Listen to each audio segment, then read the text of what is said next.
वाराणसी की एक सत्य घटना है। एक विद्यार्थी शोध कर रहा था सामवेद की किसी विशिष्ट शाखा पर, मान लीजिए जैमिनी शाखा पर। तो वो अपने डिपार्टमेंट में गया और कहा मुझको इस शाखा पर शोध करना है। कहा इस शाखा के विद्वान थे लेकिन वो अब रिटायर हो गए हैं। यदि तुम इस पर पीएचडी करना चाहते हो तो तुम्हें मिर्जापुर की तरफ एक गांव है, वहां वो रहते हैं, वहां चले जाओ, उनके पास रह के तुम्हें इसको पढ़ना होगा, सीखना होगा। वो विद्यार्थी उस गांव में गया, बिल्कुल सत्य घटना है। लोगों से पूछा पंडित श्री नारायण कहाँ हैं? लोग उसकी तरफ को देखने लगे, किसी ने कुछ नहीं बताया। कहा उनका घर कहाँ है? कहा उधर है, आगे चले जाओ। पूछते पूछते एक घर के पास गया, दरवाजा बंद था। दरवाजा खटकाया, कोई जवाब नहीं। वो वहां बैठा रहा, फिर दरवाजा खटकाया। बहुत देर में एक तेजस्वी विद्वान निकल के आए। हाँ बताओ क्या काम है? उस विद्यार्थी ने कहा श्री नारायण आप ही हैं? कहा हाँ मैं ही हूं। मुझे जैमिनी शाखा आपसे पढ़नी है। कहा भीतर आ जाओ। उन्होंने कहा पुत्र मेरी एक शर्त है, इस शाखा को समझने में तुम्हें 3 महीने लगेंगे। 3 महीने तक तुम्हें मेरे घर के अंदर रहना पड़ेगा, बाहर निकलना नहीं, गांव के लोगों से बात करना नहीं, यहीं रहना है और मैं तुम्हें रात्रि में पढ़ाया करूंगा। बोले ठीक है आचार्य। वो वहां रहने लगा, उनकी सेवा करने लगा, रात्रि में पढ़ता। 3 महीने बीत गए। उन्होंने कहा आचार्य ने जाओ पुत्र, अब ये तुम्हारा कोर्स पूरा हो गया है। जितना मुझको आता था मैंने पढ़ा दिया।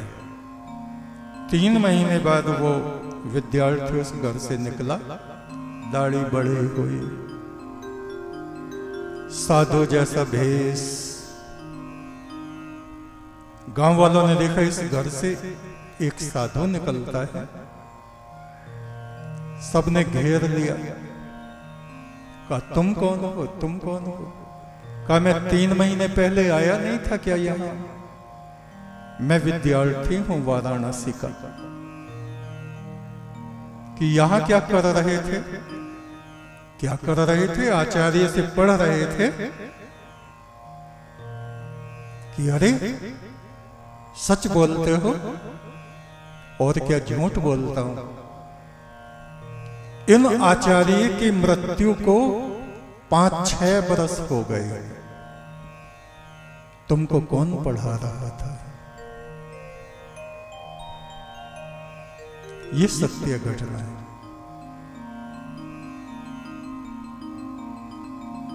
फुल संदेह वाले बाबा, आत्मा एक रहस्य है।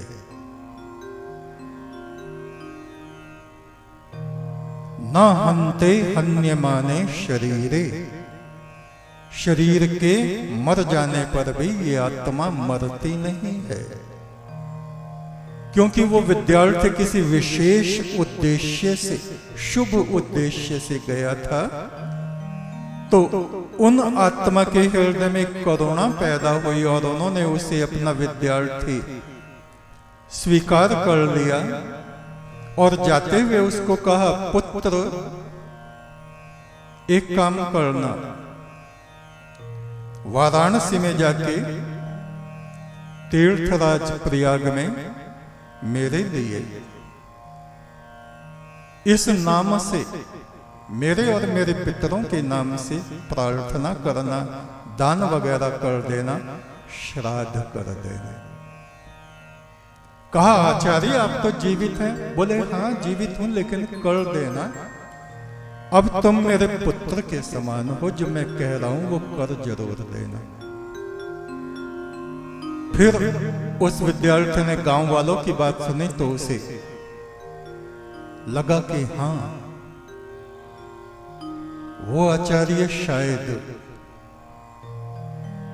मर गए होंगे। फुल संदेह वाले बाबा, आत्मा एक रहस्य है। आत्मा का जो द्वार खुले तो खुलता रहस्य है। काया में जो आत्मा है उसे देवी कहा जाता। आत्मा से वो पार ब्रह्म संसार को उपजाता। तो हमारे शरीर में जो आत्मा है, इसकी निर्मलता, पवित्रता का हम ध्यान रखें। हमारी आत्मा शुद्ध आत्मा बने, देव आत्मा बने, ब्रह्म आत्मा बने। मृत्यु के बाद कहीं ब्रह्म राक्षस न बन जाए। एक तू सच्चा, तेरा नाम सच्चा।